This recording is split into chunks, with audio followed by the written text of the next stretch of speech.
Créé en 1995, le prix littéraire de l'armée de terre Erwan Bergau est destiné à récompenser une œuvre grand public, célébrant un exemple d'engagement au service de la France et de ses valeurs essentielles. Cette année, la récompense est attribuée à Andrei Makin pour son ouvrage « Le pays du lieutenant Schreiber ».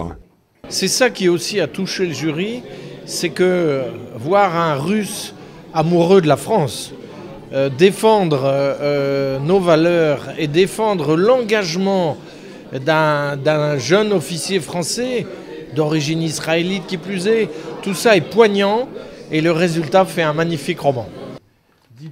La remise du prix s'est déroulée en présence de l'auteur et de son héros, Jean-Claude Servan-Schreiber. Pour l'auteur, sa présence est une belle récompense et un hommage à cet ancien combattant méconnu et résistant pendant le deuxième conflit mondial.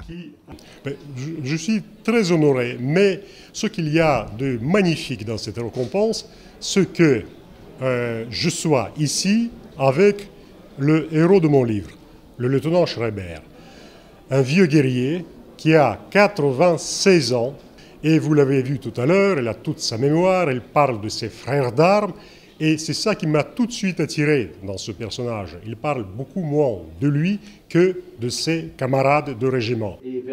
Le jury a aussi attribué une mention spéciale au colonel Michel Goya pour son ouvrage « Sous le feu ». Il y expose ses réflexions sur le combat et le comportement de ceux qui y participent. Le lauréat du prix Erwan Bergau, Andrei Makin, a fait don de sa récompense à Terre Fraternité pour aider les blessés de l'armée de terre.